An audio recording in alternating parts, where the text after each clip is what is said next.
estimé qu'il était bon que nous puissions prendre du temps pour lire ce passage en entier, pour mieux comprendre le contexte. Donc, dans les Actes des Apôtres au chapitre 10 et au verset 45, je lis. Donc, il est question de Pierre qui arrive chez Corneille et là, eh bien, il annonce la parole de Dieu chez ce centenier romain. Donc, ce n'est pas un juif, c'est un romain. Il est entouré de sa famille et sa famille n'est pas juive. Ce sont des Romains, des païens, comme on les appelait à l'époque. Les païens étaient les non-juifs. On les appelait aussi les gentils. Et donc, l'apôtre Pierre, invité par Corneille, se rend chez Corneille. Il entre chez Corneille, il prêche la parole. Et il est dit dans Acte 10, verset 45, alors que le Saint-Esprit donc est répandu et qu'il commence à parler en langue, tous les fidèles circoncis qui étaient venus avec Pierre furent étonnés de ce que le don du Saint-Esprit était aussi répandu sur les païens, car ils les entendaient parler en langue et glorifier Dieu. Alors Pierre dit, peut-on refuser l'eau du baptême à ceux qui ont reçu le Saint-Esprit aussi bien que nous? Et il ordonna qu'ils soient baptisés au nom du Seigneur, sur quoi ils le prièrent de rester quelques jours auprès d'eux. Les apôtres et les frères qui étaient dans la Judée apprirent que les païens avaient aussi reçu la parole de Dieu, et lorsque Pierre fut monté à Jérusalem, les fidèles circoncis lui adressèrent des reproches en disant « Tu es entré chez des incirconcis et tu as mangé avec eux ». Pierre se mit à leur exposer d'une manière suivie ce qui s'était passé. Il dit « J'étais dans la ville de Jopé. Pendant que je priais, je tombais en extase et j'eus une vision, un objet semblable à une grande nappe attachée par les quatre coins, descendait du ciel et vint jusqu'à moi. Les regards fixés sur cette nappe, j'examinais et je vis les quadrupèdes de la terre, les bêtes sauvages, les reptiles et les oiseaux du ciel. Et j'entendis une voix qui me disait « Lève-toi, prends, tue et mange ». Mais je dis « Non, non Seigneur, car jamais rien de souillé ni d'impur n'est entré dans ma bouche. » Et pour la seconde fois, la voix se fit entendre du ciel, « Ce que Dieu a déclaré pur, ne le regarde pas comme un souillé. » Cela arriva jusqu'à 3 fois. Puis, tout fut retiré dans le ciel. Et voici aussitôt 3 hommes envoyés de Césarée vers moi se présentèrent devant la porte de la maison où j'étais. Et l'Esprit me dit de partir avec eux sans hésiter. Les 6 hommes que voici m'accompagnèrent. Nous entrâmes dans la maison de Corneille. Cet homme nous raconta comment il avait vu dans sa maison l'ange se présentant à lui et disant « Envoie quelqu'un à Jopé, fais venir Simon, surnommé Pierre, qui te dira des choses par lesquelles tu seras sauvé, toi et toute ta famille, toute ta maison. » Lorsque je me fus mis à parler, le Saint-Esprit descendit sur eux, comme sur nous au commencement. Et je me souvins de cette parole du Seigneur. Jean a baptisé d'eau, mais vous serez baptisés du Saint-Esprit. Or, puisque Dieu leur a accordé le même don qu'à nous, qui avons cru au Seigneur Jésus-Christ, pouvais-je, moi, m'opposer à Dieu? Après avoir entendu cela, ils se calmèrent et ils glorifièrent Dieu en disant « Dieu a donc accordé la repentance aussi aux païens afin qu'ils aient la vie. » Et puis on passe au chapitre 15, au verset 1er. Acte 15, verset 1er, quelques hommes venus de Judée enseignaient les frères en disant « Si vous n'êtes circoncis selon le rite de Moïse, vous ne pouvez être sauvés. » On va lire un dernier passage maintenant dans l'Épître aux Hébreux, au chapitre 7 et le verset 11. Épître aux Hébreux, chapitre 7, verset 11, un passage assez compliqué, mais je voudrais seulement faire ressortir un mot. Donc, Hébreux 7, versets 11 et 12. « Si donc la perfection avait été possible par le sacerdoce lévitique, car c'est sur ce sacerdoce que repose la loi donnée au peuple, était-il encore nécessaire qu'il paraisse un autre sacrificateur selon l'ordre de Melchisédek et non selon l'ordre d'Aaron? Car le sacerdoce étant changé, il y a aussi nécessairement un changement de loi. Alors, j'aimerais donc vous parler ce matin du changement. Le changement. Ici, il est question d'un changement nécessaire. Le sacerdoce étant changé, il y a aussi nécessairement un changement de loi. L'auteur de l'Épître aux Hébreux nous parle d'un changement de loi, d'un changement de régime. Il est question de Melchisédek, d'Aaron, et on comprend que eh bien, l'auteur de l'Épître aux Hébreux parle d'une transition entre l'ancienne alliance et la nouvelle alliance. On va tourner la page de la loi pour entrer dans cette période dite de la grâce. Et il est dit que ce changement était un changement nécessaire. Nous sommes passés du sacerdoce d'Aaron au sacerdoce de Jésus. Et il est dit dans ce passage, oui, que le changement était nécessaire. Alors, on va parler du changement. On a souvent entendu parler de changement et on a souvent entendu cette expression « il faut que ça change ». Peut-être que vous-même, vous avez tenu ces propos « il faut que ça change ». Quand on voit les syndicats défiler dans la rue, eh bien, ils brandissent des banderoles en disant « il faut que ça change ». Quand les impôts augmentent, que les salaires sont gelés, quand des lois qui nous déplaisent sont votées, alors on dit il faut que ça change. On en a assez, ras-le-bol. Quand le mari entre à la maison ivre-mort, alors l'épouse dit il faut que ça change. Quand les enfants ne rangent plus leur chambre et que les chaussettes traînent de partout, la maman dit il faut que ça change. Et parfois on a besoin de changement. Et on soupire après le changement. Et certains d'ailleurs ont fait de cette expression leur fonds de commerce. Hein. On a tous ce souvenir de cet homme politique qui disait le changement, c'est maintenant. Et donc le changement, ça fait partie de la vie. Mais ce qu'il y a de surprenant, c'est que beaucoup de personnes réclament le changement, soupirent après le changement, attendent le changement. Et quand le changement arrive, alors on assiste parfois à des levées de boucliers. Et ça, c'est étonnant. C'est étonnant de voir comme les hommes, les femmes, la société, le monde, l'Église parfois, les chrétiens réclament le changement, mais quand il y a du changement, alors il y a des résistances. Et je crois que la nature humaine est réfractaire au changement. Et j'en veux pour preuve ce qui s'est passé à l'époque de Pierre et de Corneille. Donc, nous en avons parlé, nous avons lu ce passage. Il est dit que l'apôtre Pierre donc va aller prêcher chez Corneille et il va annoncer l'évangile à cet homme qui n'était pas un juif, c'était un romain, un païen donc.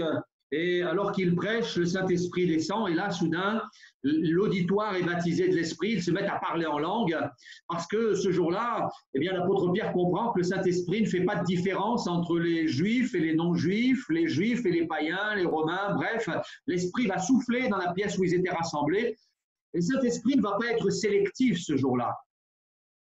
Les Romains, les païens vont être baptisés du Saint-Esprit. Et là, eh bien, l'apôtre Pierre va être, pour employer une expression moderne, l'apôtre Pierre va être scotché. Il ne va pas vraiment comprendre.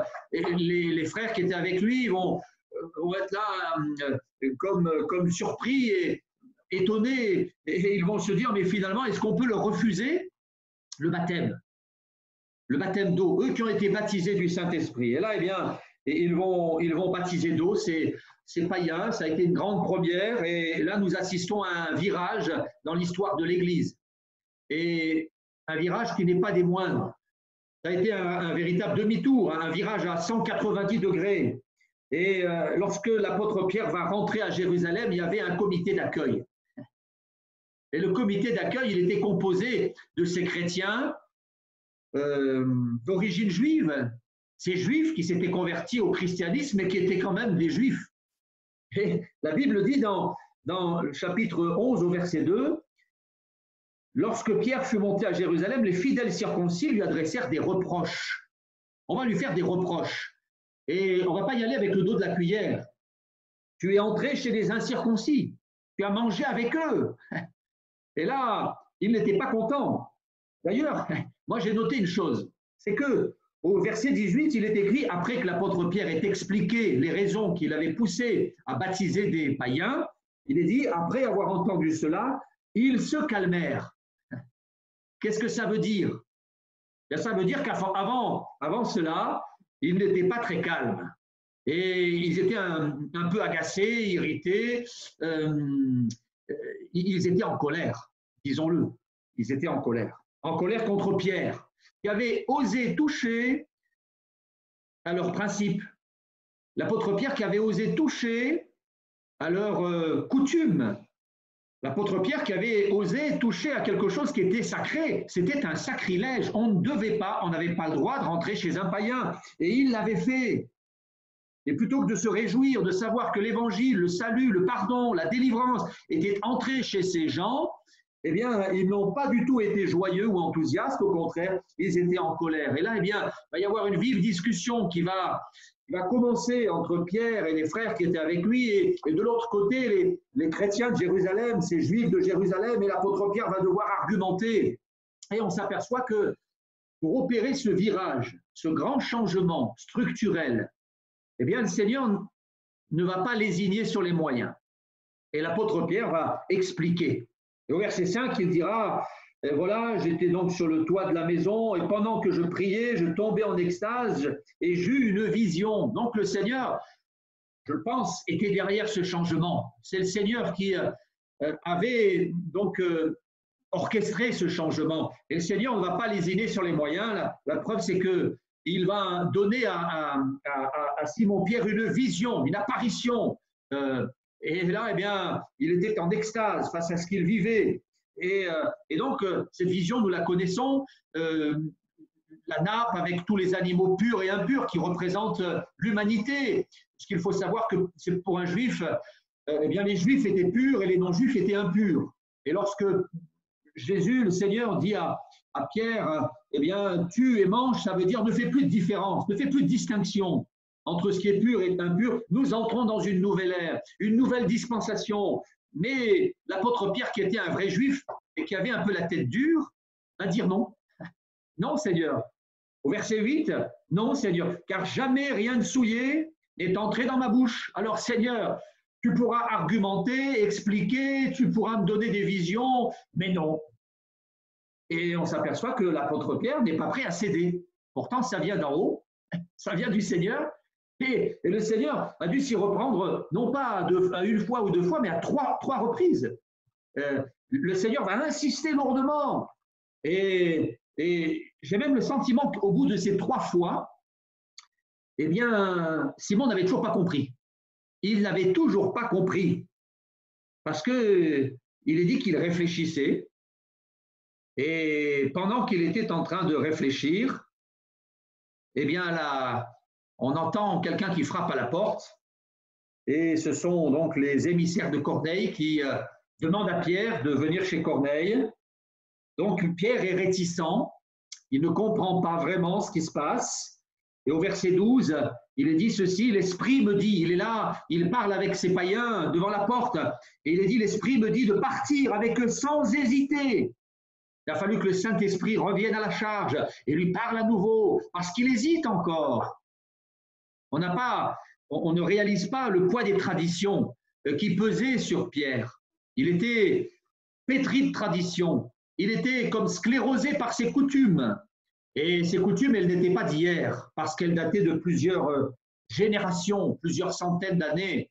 Il avait sa culture et ses coutumes chevillées au corps. Et ça n'a pas été facile. Il hésite. Alors le Saint-Esprit lui dit, vas-y, pars. Alors il part. Et il arrive chez Corneille. Et là, Corneille explique, et Corneille dit, eh bien voilà, il parle d'un ange. Verset 13, cet homme nous raconta comment il avait vu dans sa maison l'ange qui s'était présenté à lui. Alors, le Seigneur ne va pas lésiner sur les moyens. D'un côté, il donne une vision à Simon-Pierre.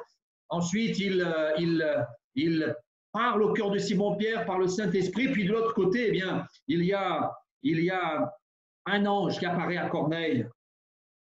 Le Seigneur a mis le paquet, on peut dire ça comme ça, parce que c'était nécessaire. Le Seigneur savait combien la nature humaine était réfractaire au changement et il va faire ce qu'il faut pour que ce changement soit opéré, parce que c'était un changement nécessaire. On y reviendra tout à l'heure. Un changement nécessaire. Et lorsque l'apôtre Pierre donc va se présenter devant les responsables, devant les instances de l'Église qui était à Jérusalem, Il va leur expliquer tout cela, puis il va terminer son argumentation, son discours en disant cela, puisque Dieu leur a accordé le même don qu'à nous qui avons cru au Seigneur Jésus-Christ. Pouvais-je, moi, m'opposer à Dieu? M'opposer à Dieu. Parce qu'on comprend bien qu'en réalité, Simon-Pierre, il avait envie de s'opposer au Seigneur. Parce que ce que le Seigneur lui disait, ça ne lui plaisait pas. Ça ne correspondait pas à ce qu'on lui avait enseigné pendant des années et des années. Alors il avait envie de s'opposer, mais là, eh bien, il dira, est-ce que je pouvais m'opposer à Dieu? Non. Et ce discours va impacter le cœur des instances de Jérusalem, mais il est dit, après avoir entendu cela, ils se calmèrent. Ils glorifièrent Dieu en disant, Dieu a donc accordé la repentance aussi aux païens, afin qu'ils aient la vie et qu'ils aient la vie éternelle.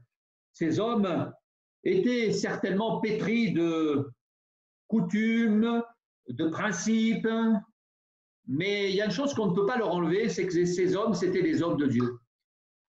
Et quand ils vont réaliser que derrière tout cela, ce n'était pas la main de Pierre, mais c'était la main de Dieu, alors ils vont capituler. Ils vont céder. Et je crois que c'est Clémenceau qui disait, il n'y a que les imbéciles qui ne changent pas d'avis. Et je crois qu'il avait raison. Parfois, c'est faire preuve d'intelligence, de changer d'avis, preuve de courage, de changer d'avis, changer de cap. Bon, évidemment, on n'est pas des girouettes, hein, on ne va pas changer d'avis tous les jours, mais quand ça vient de Dieu. Et ces hommes, eh bien, ils étaient spirituels. Ils étaient peut-être pétris de principes, mais ils étaient spirituels. Ils vont comprendre que l'Esprit de Dieu était en train d'agir, alors ils vont accepter ce changement. Et lorsque je réfléchissais à ça, je me disais, mais on pourrait penser que tout était réglé. Ça y est, les instances avaient pris position, ils étaient d'accord avec Pierre, mais pas du tout. Pas du tout. En réalité, tout ne va pas se régler comme ça aussi facilement, parce que plus tard, on tourne les pages de la Bible, on arrive dans les Actes, au chapitre 15, et là, il y a une crise majeure au sein de l'Église. Une crise majeure, une lame de fond.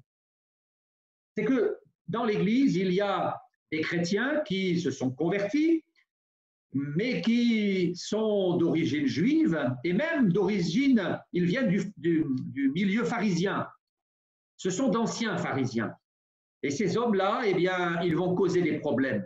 Ils vont troubler l'Église. Pourquoi? Comment? Eh bien, en répandant une doctrine, un discours pernicieux et dévastateur. Quelques hommes venus de Judée enseignaient les frères en disant, si vous n'êtes pas circoncis selon le rite de Moïse, vous ne pourrez pas être sauvés.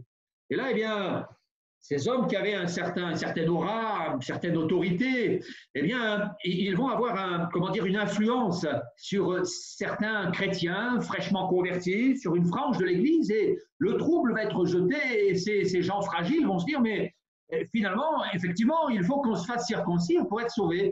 Et là, l'Église va vivre un moment difficile, une lame de fond, comme je le disais, et l'Église va commencer à vaciller. Et si les apôtres n'étaient pas intervenus, alors l'Église se serait scindée en deux. Et là, on assiste dans Actes chapitre 15 à le premier concile de Jérusalem, un grand rassemblement avec toutes les autorités de l'époque, les grands prédicateurs, les anciens, les apôtres.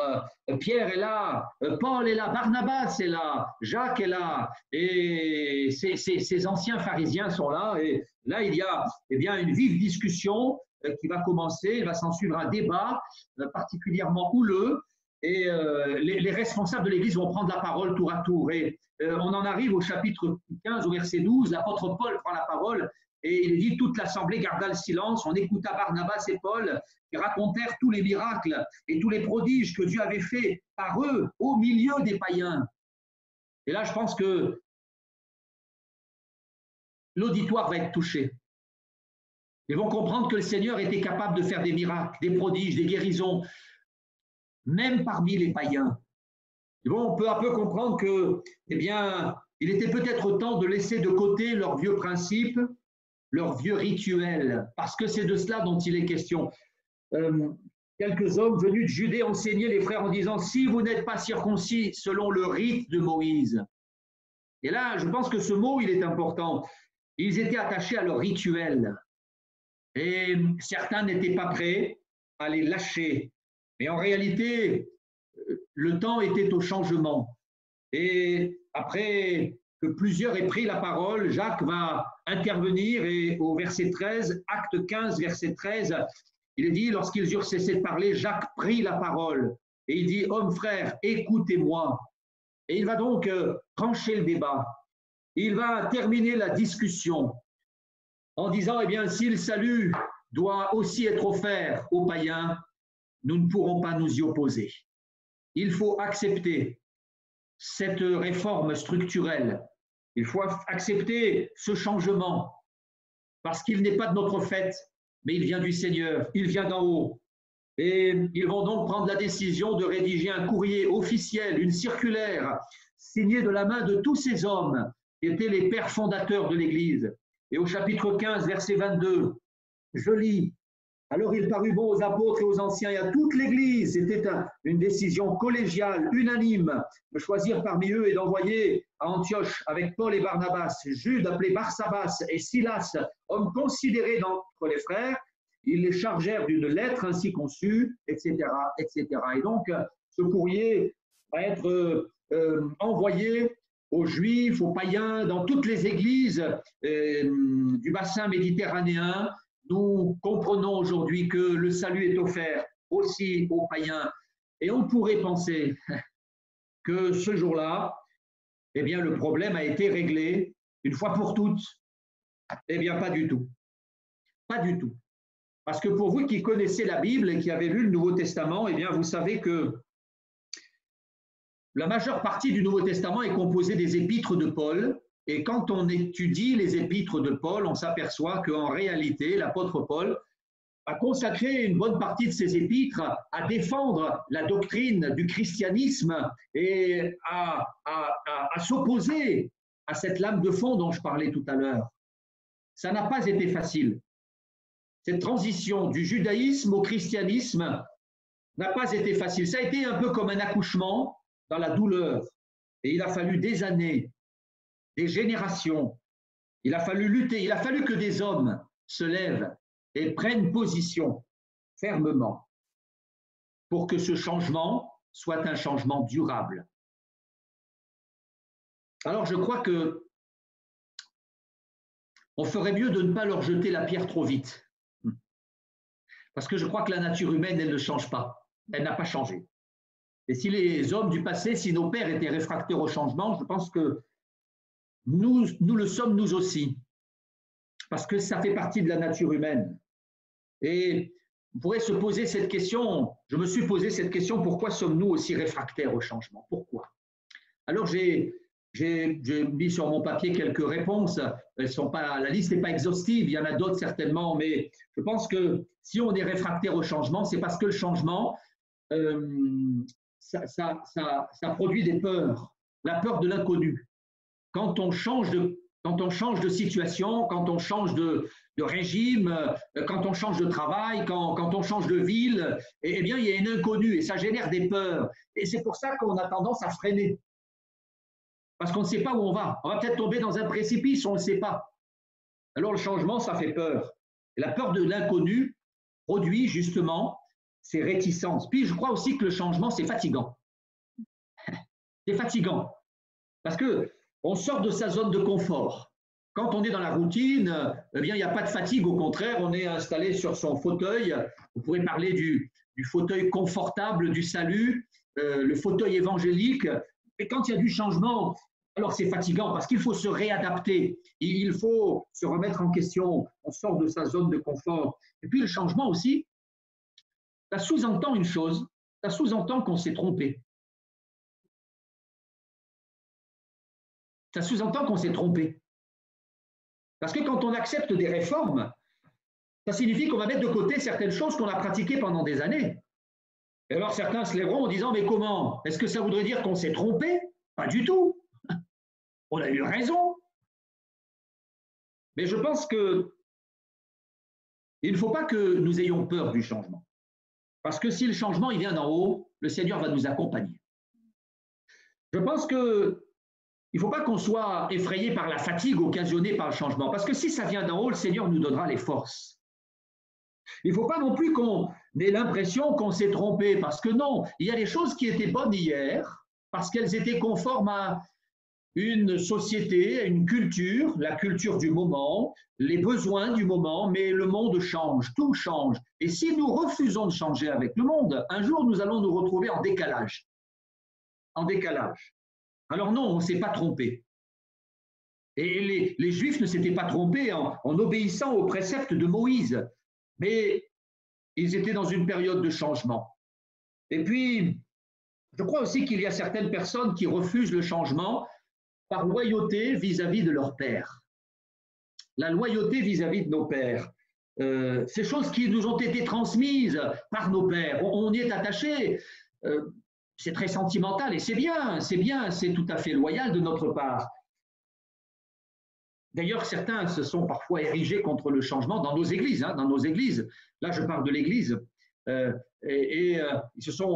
Ils ont lutté contre le changement, ils sont partis en croisade contre le changement. Certains ont brandi ce verset qui parle des bornes anciennes. Vous connaissez peut-être ce verset dans Deutéronome 19, « Tu ne reculeras pas les bornes de ton prochain qui ont été posées par tes ancêtres. » Vous avez entendu peut-être ce verset. « Tu ne déplaceras pas les bornes qui ont été posées par tes ancêtres. » Et certains ont dit, mais ces choses-là, elles nous ont été transmises par nos pères et on n'a pas le droit de les déplacer. Et parfois, ces gens, eh bien, sont tombés dans une sorte de protectionnisme bien intentionné, mais malvenu. Tu ne déplaceras pas les bornes. À force de ne pas vouloir déplacer les bornes, on finit par être borné, obstiné, obtus. Et c'était le cas pour ces chrétiens issus du pharisianisme. Ils ne voulaient pas déplacer les bornes, alors ils ont défendu ces bornes, et puis le temps a passé, l'Église a avancé sans eux. Ils sont restés sur le bord du chemin, parce que personne ne pouvait empêcher le Seigneur de faire ce qu'il avait décidé de faire. Ces hommes étaient attachés à leurs rituels, attachés à leurs coutumes. Est-ce que nous ne sommes pas parfois aussi attachés à nos coutumes? J'ai raconté il y a quelque temps cette histoire, peut-être que certains l'ont oublié, c'est l'histoire d'une jeune mariée. Il fait la cuisine. Elle s'est mariée depuis peu de temps et là, un jour, elle décide de faire un gigot. Alors, elle achète le gigot, le ramène à la maison et là, elle coupe l'os du gigot, elle coupe le gigot en deux et elle le fait cuire dans sa grande gamelle. Et son mari vient et regarde ce qu'elle fait puis lui dit, mais pourquoi est-ce que tu as coupé l'os du gigot pour le faire cuire? Et elle répond, mais c'est parce que c'est meilleur comme ça. Et alors, ils discutent et puis elle finit par dire, mais écoute, moi, j'ai toujours vu ma mère faire comme ça. Donc, voilà, j'ai appris comme ça. Et puis, elle réfléchit, elle se dit, mais finalement, c'est vrai, pourquoi est-ce que ma mère faisait ça? Alors, elle va interroger sa mère, lui dit, mais écoute, moi, j'ai toujours fait comme ça. D'ailleurs, ma propre mère faisait comme ça déjà à l'époque. Alors, la jeune mariée va voir sa grand-mère. Puis, elle interroge la grand-mère. Et la grand-mère lui dit, écoute, moi, j'ai toujours fait comme ça. Ma propre mère faisait comme ça. Et il se trouve que l'arrière-grand-mère était toujours vivante. Alors, la jeune mariée va voir l'arrière-grand-mère. Elle est voilà, toujours vivante. Et il pose la question, mais écoute, maman, couper l'os du gigot, mamie, couper l'os du gigot, j'ai appris que toi aussi tu coupais l'os du gigot, j'aimerais savoir pourquoi, parce qu'il paraît que c'est meilleur. Et là, l'arrière-grand-mère lui dit, écoute, nous, quand on s'est mariés il y a fort longtemps, on n'avait pas beaucoup d'argent, on n'avait qu'une toute petite gamelle, alors on coupait l'os du gigot pour qu'il puisse rentrer dans la gamelle. C'est pas que c'est meilleur, c'est qu'à l'époque, on n'avait pas le choix. Vous savez, parfois, on reproduit des gestes sans savoir pourquoi. Mais on est persuadé que c'est comme ça que ça doit se faire parce que ça s'est toujours fait comme ça. Alors oui, ça s'est fait comme ça peut-être avant parce que c'était nécessaire. Mais le temps change et parfois, il y a des changements qui sont nécessaires dans nos églises, dans nos cœurs, dans nos vies. Et dans l'Épître aux Hébreux, il est question de changements nécessaires. Pourquoi est-ce que ces changements étaient nécessaires? Il est dit au chapitre 7, verset 12, le sacerdoce étant changé, il y a aussi nécessairement un changement de loi. Pourquoi est-ce que le changement était nécessaire? Parce que c'était nécessaire pour le salut des âmes. Il fallait que les païens entendent le salut et qu'à leur tour, ils acceptent Jésus. Et dans le cœur de ces premiers chrétiens, il fallait que leur manière de voir les choses change. C'était nécessaire aussi pour la survie de l'Église, pour la croissance de l'Église. Vous savez, il y a un scientifique dont je tairai le nom qui a dit « Ce n'est pas le plus fort de l'espèce qui survit, ni le plus intelligent, mais c'est celui qui sait le mieux s'adapter au changement. » Ce n'est pas le plus fort de l'espèce qui survit, ce n'est pas le plus intelligent, mais c'est celui qui sait le mieux s'adapter au changement. Alors je crois qu'il faut qu'on arrive à s'adapter au changement, parce que le monde avance et il ne va pas nous attendre. Parce que tout change. D'ailleurs, aujourd'hui, on est vraiment dans le changement. Qui aurait cru il y a 3 mois que le pasteur Chambéron ferait une prédication sur Zoom? Qui aurait cru il y a 3 mois que nos lieux de culte seraient fermés par décret du gouvernement? Si on nous avait dit ça, on ne l'aurait pas cru. Tout change très vite. Avant, d'une génération à l'autre, ça changeait, puis ensuite d'une année à l'autre, mais là, c'est même plus d'une année à l'autre, d'un mois à l'autre, c'est d'un jour à l'autre, on ne sait même pas ce qui va se passer demain. Alors, je crois que nous devons veiller à ne pas nous attacher à la forme, à la structure. Nous devons veiller à ne pas nous attacher au cadre, aux rituels, aux habitudes, mais on doit être simplement conduit par l'Esprit de Dieu. Sommes-nous des hommes, des femmes conduits par l'Esprit de Dieu? Dans l'évangile de Jean, excusez-moi ma longueur, mais je pense que ces choses, elles sont importantes. Dans l'évangile de Jean, il est écrit « Le vent souffle où il veut, et tu en entends le bruit, mais tu ne sais d'où il vient, ni où il va. Il en est ainsi de tout homme qui est né de l'Esprit. » Est-ce que vous entendez le vent? Le souffle de l'Esprit. On ne sait pas d'où il vient et on ne sait pas où il va. Et ça nous embête un peu. On ne sait pas où le Saint-Esprit va nous amener. Et ça nous embarrasse parce que ça génère des craintes. Tu ne sais pas d'où il vient, tu ne sais pas où il va. Et c'est vrai qu'on ne sait pas trop où on va aujourd'hui. Hein. On ne sait pas trop, même nos gouvernements ne savent pas trop où ils vont. Et c'est vrai qu'on ne sait pas où on va. Nous-mêmes, moi-même, pasteur, certains m'ont dit, mais quand l'Église va-t-elle réouvrir? Alors j'ai répondu, mais je ne sais pas. Qui le sait? Personne ne le sait. On ne sait pas où on va. Mais on va être conduit par l'Esprit de Dieu. Et là où l'Esprit va souffler, nous voulons y aller.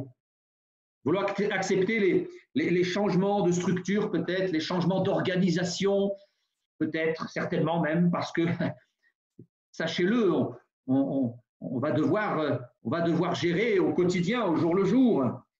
Je reconnais que pour les Juifs de l'époque, le changement a été un changement brutal et ça n'a pas été facile pour eux. Un virage à 190 degrés, une véritable transformation, un véritable choc culturel et spirituel. Et aujourd'hui, on nous parle de déconfinement. Alors, vous savez, déconfinement, ça rime avec changement. Et il faut qu'on s'attende à du changement.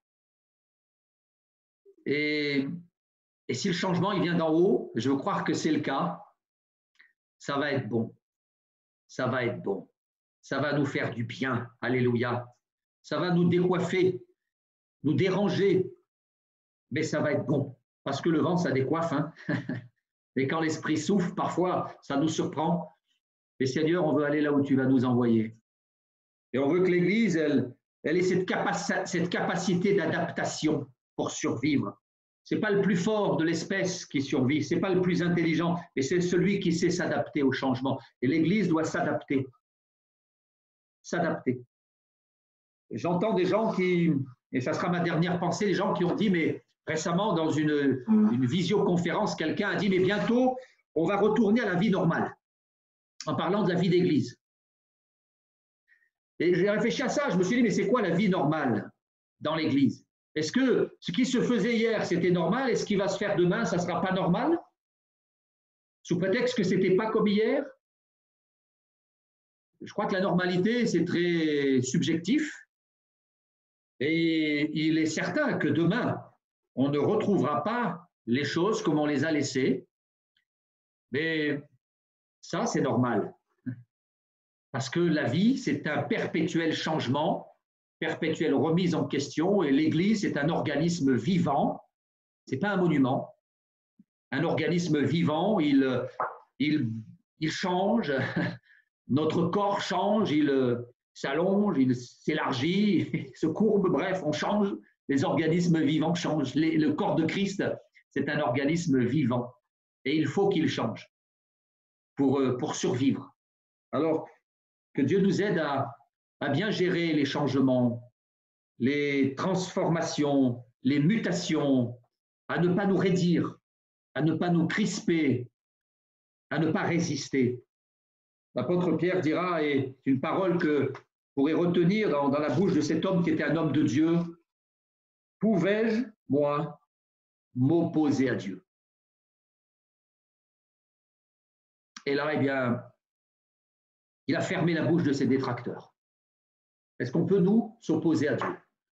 Alors, j'ai eu à cœur de partager ces pensées avec vous parce que je pense que les choses vont changer. Mais ça ne sera pas pire, ça ne sera pas mieux, ça sera juste différent. Et gloire à Dieu. Parce que peut-être que le Seigneur a utilisé cette pandémie pour mettre un peu un coup de pied dans la fourmilière, pour nous réveiller et nous ramener à l'essentiel. Et l'essentiel, ce n'est pas de se bagarrer pour défendre la structure ou les coutumes ou les rituels. L'essentiel, c'est de toujours être à l'écoute de l'Esprit et aussi d'avoir la capacité d'aller où le Saint-Esprit nous envoie. L'Esprit souffle où il veut. Ce n'est pas nous qui décidons, c'est l'Esprit. Nous en entendons le bruit. Nous ne savons pas d'où il vient ni où il va, mais on va le suivre. Alors que le Seigneur nous dirige, nous en tant qu'Église, et qu'il nous dirige aussi en tant que chrétiens. Soyons des hommes et des femmes de l'esprit, spirituels. Et je crois que si c'est le cas, alors ça va être bon, ça va nous faire du bien. Et gloire à son nom. Amen.